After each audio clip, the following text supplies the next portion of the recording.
Ah ben, ça démarre bien. Je vais pas le nier, c'est un bon début, une bonne accroche pour lancer dans ce demi-arc, parce que c'est clair et net, je le redis clairement, que ça aurait dû être une saison entière, les saisons 2 et 3 et pas juste deux saisons découpées comme ça. Mais ouais, ça lance bien.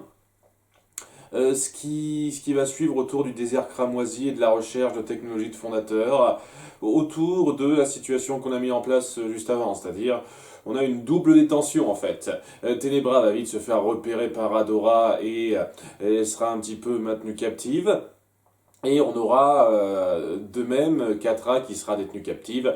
Et on essaiera un petit peu de jongler là-dessus pour amener à ce que, comme d'habitude, Adora et Catra partent vers le même objectif. Comme par hasard. Et il va y avoir un comme par hasard assez notable à ce niveau-là, un petit peu gros quand même. Et je n'y pas une seconde, il va pas y avoir une certaine logique, mais il y a quand même du comme par hasard un petit peu gros qui tombe du côté de l'ordre. On va vite parler de ce morceau-là puisque c'est un peu la sous-intrigue. Donc Catra est enfermée dans exactement la même cellule que, que Ténébra avant elle. Donc voilà, symbolisme, tout ça. Il y a Scorpia qui se dit tiens, je vais aller la libérer de façon pas subtile. Mais ça c'est un truc que j'y reviendrai surtout en détail lors du segment principal. Et Catra se dit ok, elle semble avoir vraiment une attache envers moi, je vais la sortir de ça. Je vais faire en sorte d'être vraiment prise en tant que personne toute seule et pas avec d'autres personnes. Parce qu'on sent qu'elle se force un petit peu à ricaner de l'aide qu'elle veut lui donner et à la rejeter par rapport à ce qu'elle essaye de faire pour la dédouaner d'elle, pour faire en sorte qu'elle soit détachée de sa situation, ce qui est pas mal, ce qui est pas mal. S'il y a une suite à ça, si on rebondit là-dessus, ça peut être vraiment cool. Pour l'instant, j'ai deux trois soucis dans l'exécution de la relation entre Catra et Scorpia, mais il y a majoritairement plus de bons points, hein, c'est sûr. En tout cas, ouais, elle est un petit peu sur le qui-vive, elle s'apprête à être envoyée à l'île aux bêtes, et une fois de plus, c'est une espèce de truc qu'on nous met en suspens comme ça, et qu'on va pas encore voir. Parce que, une fois de plus, ce sera des faits, ça. Parce que, en même temps, il va y avoir Antrapta, qui continuera de bosser sur la technologie de portail de Hordak, et qui, comme par hasard, aura vu qu'il manquait un certain bout de technologie et que ce bout de technologie, comme par hasard, se trouve être donc celui qu'on a ciblé dans l'épisode précédent, c'est-à-dire dans le désert cramoisi. Voilà. Ce serait bien dit seulement Hordax dit c'est pas forcément génial quoi. Apparemment c'est un endroit super grave. Genre ultra hostile, c'est difficile d'y survivre, tout ça, tout ça. Punaise, vous nous le vendez celui-là. Il y a intérêt à ce que ce soit pas juste un espèce de gros désert avec de temps en temps un scorpion géant ou une connerie comme ça, quoi. Que ce soit vraiment quelque chose qui donne l'impression que c'est ultra dangereux et que on risque sa vie de façon vraiment notable. Plus que, je sais pas, dans la forêt des murmures, quoi. J'espère que vous ferez ça parce que vraiment vous aimez bien insister sur le fait que c'est dangereux. Et donc après un petit moment et elle finira par convaincre Hordak de laisser sa chance à Catra tout en continuant à la punir parce que elle va être ordonnée d'aller au désert cramoisi pour expier ses fautes. Après un échange pas mal entre ces deux-là, où Catra, qui n'a plus rien à perdre, n'hésite pas à railler Hordak et son manque de résultats à lui seul, ce qui est pas faux. Mais il se dit, ouais, ok, tu sais quoi, Entrapta à intercéder en ta faveur et tu vas, au lieu d'aller à l'île aux bêtes, tu vas aller au désert cramoisi pour retrouver la technologie que je te demande. Et elle va y aller toute seule ou est-ce que Scorpia va l'accompagner? Je sais pas trop, mais voilà quoi. Donc elle est balancée dans le désert cramoisi pour s'occuper de cette mission et histoire que Kordak appuie son autorité tout en se servant d'elle. Après, rien ne la force à suivre ses directives si elle y va toute seule comme ça. Donc elle devra être un petit peu surveillée ou devrait y avoir un objet qui la forcera à faire ça. Enfin, je sais pas, faut voir par rapport à l'épisode suivant parce que honnêtement, Si on la laisse se débrouiller seule, je vois pas une seule seconde ce qui l'empêcherait de se barrer et d'envoyer chier la horde, quoi. Donc, faut voir comment ce sera géré par la suite. En tout cas, dans l'intrigue principale, on va donc avoir Ténébra qui sera un petit peu détenu par Bright Moon et Angela et Sorciella qui voudront l'interroger en évinçant un petit peu Adora et compagnie. Non, non, non, c'est pas vous, restez loin d'elle. Ah, je vous laisse vous occuper de tout ce qui est logistique, battez-vous directement, nous, on reste dans notre coin à rien branler, mais pour interroger une prisonnière, Adora et les filles, hein, vous vous occupez pas, hein. Laissez-nous les grandes personnes, hein. Nous sommes responsables. Excusez-moi, je peux pas. Mais je peux tellement pas avoir énormément d'attache pour Angela et compagnie quand on voit ce que les adultes font. C'est-à-dire presque rien en termes de responsabilité. Hein. En tout cas, on nous montre rien. Donc, ouais, Adora voudra y aller, et Ténébra aussi voudra lui parler. Rapidement, faut que j'en parle parce que je sens qu'on a dû me reprendre là-dessus. Ouais, on reparle de Mika qui était en fait le mari d'Angela qui est donc mort lors de la première tentative de guerre contre la Horde. Et donc le frère de Sorciella. Et c'est... Ok, donc on fait le lien. Vous m'excuserez de ne pas avoir retenu ça. Est-ce qu'elle a déjà dit son nom à son mari avant cet épisode, à Angela? Si c'est le cas, mes excuses. Hein. Elle a dû le dire une fois ou deux dans la saison 1 sans que j'ai fait gaffe. Vous m'excuserez, hein, je fais pas gaffe à tous les prénoms qu'on dit une ou deux fois en tout et pour tout. Hein. Donc, si j'ai pas fait gaffe tout de suite, hein, vous pouvez me reprendre tant que vous voulez, ça changera absolument rien au fait il faut plus que ça pour que je retienne. Hein. En tout cas, voilà. Maintenant, le Mika qu'on a vu dans le flashback de Ténébra, c'est donc le futur roi qui est mort, père de Cynthia, tout ça, tout ça. Tout se recoupe, yadi yada, c'est bien. Donc, elles essayent de l'interroger sans grand succès. Angela et Sorciella, elles essayent à peine, enfin on les voit à peine essayer quelque chose. Peut-être qu'elles essayent beaucoup de trucs, mais on les voit à peine essayer. Tandis qu'on va surtout passer du temps à faire du gag autour d'Adora qui essaiera de se faufiler pour parler à Ténébra, mais ses amis veulent pas, donc elle la prendra la main dans le sac, scintille à plusieurs reprises dans un petit montage rigolo. Oui, si je dois me taper ça à chaque épisode où on essaye de faire du développement important, je vous cache pas que ça va me gonfler.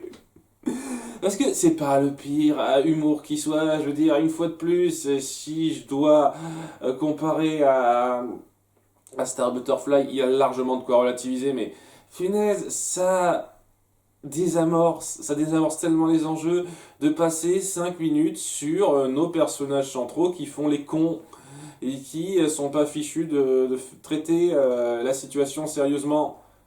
Hein, et après coup, ça devient intéressant. Après coup, Adora finira par dire il faut absolument que je parle à Ténébra parce que c'est important pour moi et tout et tout. Ses amis finiront par comprendre et oui, Cynthia sera d'accord pour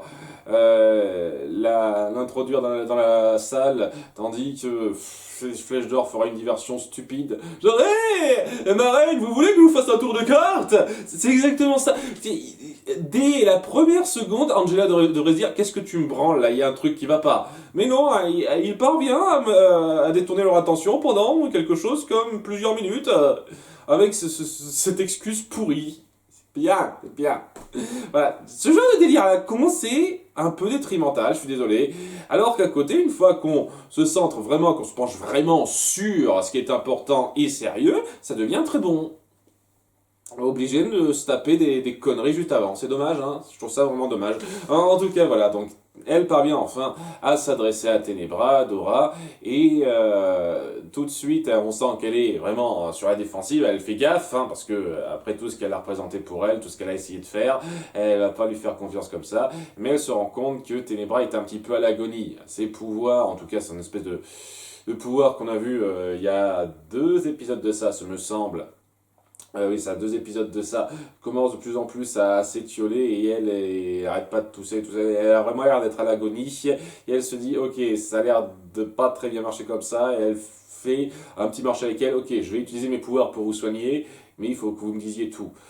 Seulement voilà, elle sait toujours pas très bien gérer ses pouvoirs. Adora, apparemment, Grand Espoir n'a pas servi à grand chose. C'est génial. Et une fois de plus, on sent que c'est un personnage qui aide beaucoup. Hein. Et il y a Ténébra qui finira par lui dire « Ok, je vais t'enseigner comment arriver à mieux maîtriser ça. » Et Ténébra, en 2 minutes, est plus efficace que ne l'a été Grand Espoir en je sais pas combien de jours. C'est bien. Là, la seule chose que lui a enseigné Ténébra, techniquement, bon, c'est des trucs basiques sur l'histoire de Mara, tout ça. Donc, elle aurait pu lire une tablette, ce serait pareil, quoi. Et comment transformer son arme. Voilà, elle sait transformer son arme grâce à Grand Espoir. Maintenant, grâce à Ténébra, elle sait comment utiliser son épée pour guérir. Je pense que c'est beaucoup plus important de la part de Ténébra. 2 minutes, putain. Donc c'est un délire comme quoi il faut accepter sa peur et apprendre à la surmonter, tout ça. Et donc grâce à ça, elle parvient à utiliser son pouvoir d'ultra guérison pour soigner Ténébra. Je sais pas à quel degré exactement, parce que bon, elle a toujours plus le grenat qui l'alimentait, donc elle devrait plus avoir autant de pouvoir magique. Et est-ce qu'elle a viré toute la magie sombre qui est entrée en elle avant, ou elle est juste parvenue à stabiliser ça? C'est pas clair, hein, j'espère qu'on aura une réponse un petit peu claire par la suite. Alors, en tout cas, voilà, elle est contente, c'est là qu'Angela et Sorciela arrivent, se disent « Oh, mais qu'est-ce que vous avez fait? Ah, oh, c'est trop tard! Ce qui est fait est fait, donc maintenant, vous nous laissez aller jusqu'au bout, hein, donc vous servez à rien, merci les femmes. » Et donc, Ténébra finit par lui dire tout ce qu'elle sait. Hein, déjà, pourquoi elle est là? Elle est venue parce que elle considère qu'elle a plus sa place. Voilà, elle a été totalement répudiée par la Horde, trahie par Catra, tout ça. Et donc, ce qu'elle veut, c'est se venger en les faisant tomber. Et donc, la meilleure chose à faire pour ça, c'est d'aider Adora. Ce qui est assez drôle, parce que c'est exactement ce que t'as fait dans l'autre sens la première fois. Genre, on t'a trahi même pas à Bright Moon, etc., juste à Mystacor, et tu veux te venger d'eux en œuvrant pour Hordak. Et une fois de plus, c'est la seule impression que ça donne. J'aurais vraiment pas été contre qu'on développe plus ça. Mais bon, une fois de plus, c'est un tout petit problème que j'ai avec cet épisode-là. En tout cas, ouais, ses intentions sont purement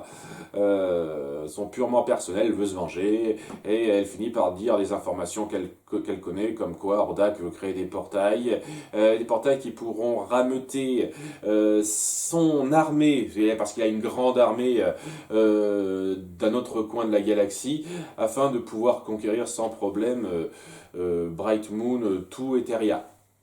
Et donc ça fout un petit peu les jetons à tout le monde. Certains se disent qu'elle ment. Elle finit par dire qu'avant il pouvait pas parce qu'il y avait personne pour bien manœuvrer cette technologie. Maintenant, Entrapta, la déesse qui sait tout, lui permet ça. C'est assez dingue, hein, parce que vraiment, Entrapta, elle est tellement douée que sans elle, il se passerait absolument rien. Je veux dire, Entrapta est plus décisive qu'Adora. Dans les développements, dans les percées, dans les découvertes, dans la réflexion, Entrapta apporte plus à l'intrigue qu'Adora. Et c'est un perso secondaire. Je trouve ça assez dingue. Assez dingue. Vraiment, Entrapta est à la base de presque tout, en fait. Elle serait pas là. Il y aurait tellement de choses qui n'auraient pas bougé. Tellement de choses. C'est dingue. Je trouve ça tellement dingue. Vraiment, un degré, quoi. Alors, en tout cas, ouais, ça a l'air mal parti et on est toujours un petit peu dubitatif. Est-ce qu'elle nous dit vraiment la vérité? On y croit moyen, mais elle finit par balancer l'argument que oui, les autres mondes existent. Il existe bien d'autres univers. La preuve, Adora vient d'un autre univers et on finit par voir la révélation sur d'où elle provenait dans le flashback d'il y a 2 épisodes, une fois de plus. C'est-à-dire qu'elle provenait d'un autre univers, quoi. Hordak avait utilisé un portail.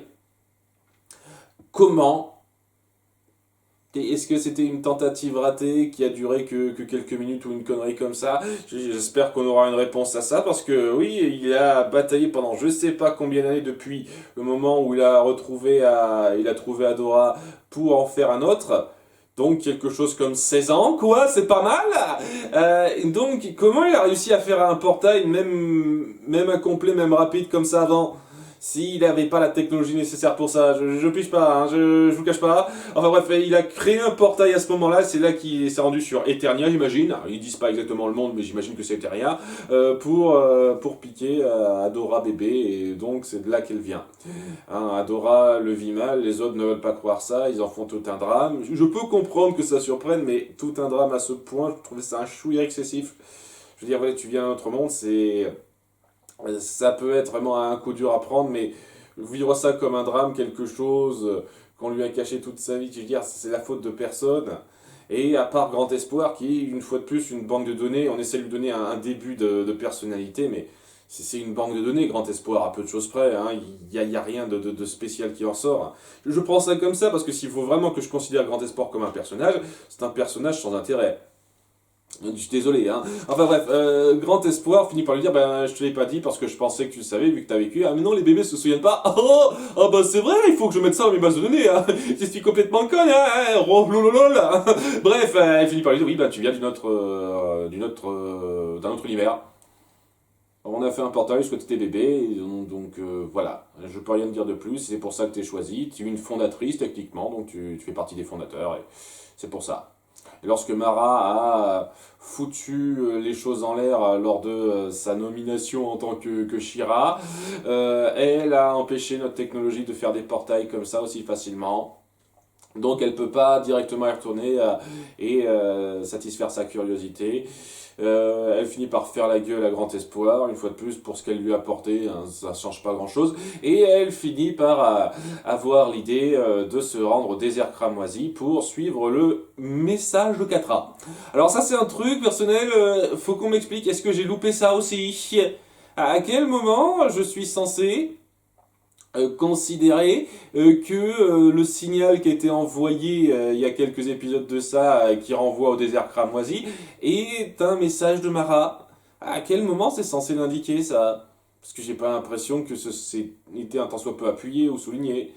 Donc n'hésitez pas à me pointer l'épisode où j'ai zappé ce détail-là, parce que je vous cache pas que... Enfin, voilà, c'est un message qui vient d'une technologie des fondateurs, ok?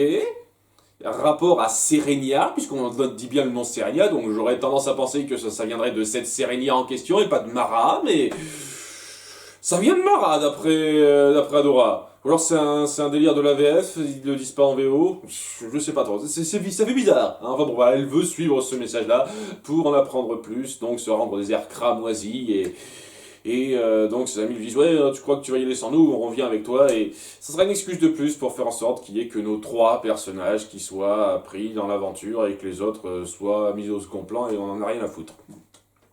Ce qui est toujours un petit peu gênant pour moi quand on essaye de créer un univers avec autant de personnages. Je vous cache pas, c'est un truc personnel, c'est pas gravissime, je peux très bien accepter ça, mais voilà, j'aime bien quand on crée un univers aussi riche en personnages, qu'on prenne vraiment le temps d'appuyer les personnages, pas de façon gagasque comme on l'a fait avec Faucon des mers, quoi, de façon poussée, appuyée, où ça donne l'impression que l'héroïne du moment, c'est pas toujours l'un des trois mêmes personnages. Je dis l'héroïne parce qu'on a quasiment que des princesses. Il y a que Faucon, il y a que Faucon des mers un tout petit peu et Flèche d'or qui sont pas des héroïnes là-dedans. Mais ouais, c'est vraiment dommage qu'on force toujours la chose à se centrer sur ces trois-là. Ça vient aussi en partie du fait que je les trouve toujours pas intéressants en plus que ça. Je veux dire, ça va sans plus une fois de plus, quoi. Ouais. J'ai le sentiment que c'est bien parti pour ne pas beaucoup évoluer. Vous m'excuserez, hein, mais bon, on verra. Peut-être que d'ici la saison 4 ou la saison 5, enfin, il y aura quelque chose qui me fera ressentir quelque chose de plus pour ces persos-là. Pour l'instant, en tout cas, voilà, ça met bien en place la situation des personnages, la situation de Ténébra, comment ressentent certains de nos personnages leur affiliation avec leurs anciens coins, la Horde en particulier, hein. Même si je me suis plaint un petit peu pour Adora, c'est tout à fait compréhensible qu'elle ait ce besoin de se découvrir elle-même et qu'elle soit un petit peu perturbée parce qu'elle a appris, donc oui, c'est bien ça. Catra et Ténébra, donc très bien fichu à cet égard-là. Là, ça met bien en place ça. L'homme objectif qu'il se fixe. Pour Adora, c'est très bien amené. Pour Catra, c'est un petit peu forcé sur les bords. Une fois de plus, en Trapta, putain de DS, elle sait tout quand ça arrange bien, quoi. Donc, ouais, ça c'est un petit peu forcé. Mais dans l'absolu, ça reste satisfaisant et ça peut promettre pas mal de choses. Faut voir un petit peu, hein. Étant donné que vous avez bien vendu ce fameux désert cramoisi, j'ose espérer qu'il y aura de la bonne mise en scène bien menaçante qui fera que ça vaudra son petit poids, ça. Hein. On verra. Hein. Donc ça promet pas mal de choses pour la suite, et tout ce que j'espère, c'est que, vu tout le bien que j'ai entendu en commentaire de cette saison 3, comme quoi c'est la meilleure, tout ça, que je ne serai pas déçu. Pour l'instant, ça laisse présager beaucoup de bien. À bientôt pour l'épisode 2. Bye!